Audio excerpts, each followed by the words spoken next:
ایک تو ہم سب کی طرف سے نیا سال مبارک ہو. اور سوال اس کا یہی ہے کہ وحی اور الہام میں کیا فرق ہے؟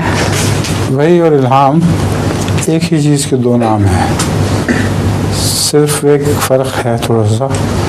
الہام جو ہے وہ اونچی آواز میں آتا ہے، اچھا، اور وہی دل میں بھی اٹھتی ہے. اور اسی طرح سرشت میں کوئی چیز کسی کی ہو اس کے بھی وہی کہتے ہیں.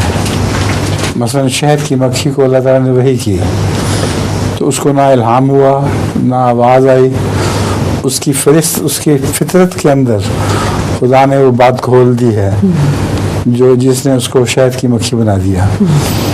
تو یہ فرق ہے وحی اور الہام میں. ٹھیک ہے. اب بتائیں لطیفہ آپ کا ہے سنائیں پھر. ایک آدمی کے گھر میں وہ بیل ہو رہی ہے، کوئی آیا ہوا، تو آدمی کہتا ہے اپنی بیوی کو کہتا ہے کہ تم جاؤ دروازہ کھولو اور کہہ دو میں گھر میں نہیں ہوں. تو بیوی کہتی ہے حیرانگی کی بات ہے، آپ تو کہتی ہے اب کبھی جھوٹ نہیں بولتا ہے. کہتا ہے ہاں اس لیے تو میں آپ کو بھیجتا ہوں. خود جھوٹ نہیں بول رہا. آپ کو میں نے وہ سنایا تو وہ شاید پہلے موٹی عورت والا تھی. نہیں سنایا نہیں وہ؟ جی نہیں. اچھا، ایک آدمی کے چور آ گیا اور وہ خود کمزور سا تھا، اس کی بیوی بہت موٹی تازی تھی.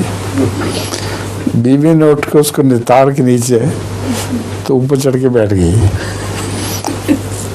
تو اس نے کہا اپنے نوکر کو کہ جوتی لو اور فوراً تھانے جاؤ اور کسی کانسٹیبل کو بلا کے لاؤ. تو اس نے تھوڑی دیر کے بعد اس کی آواز سنی کچھ کسر پسر. اس نے کہا تم ابھی تک یہیں ہو؟ اس نے کہا ہاں میں جوتی ڈھونڈ رہا ہوں.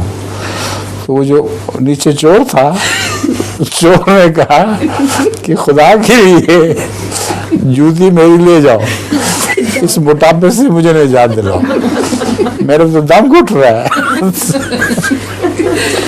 وہ زیادہ سے زیادہ قید کریں گے، مجھے پھانسی تھوڑی چڑھائیں گے.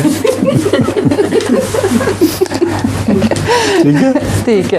ترجمہ سنائیں. جی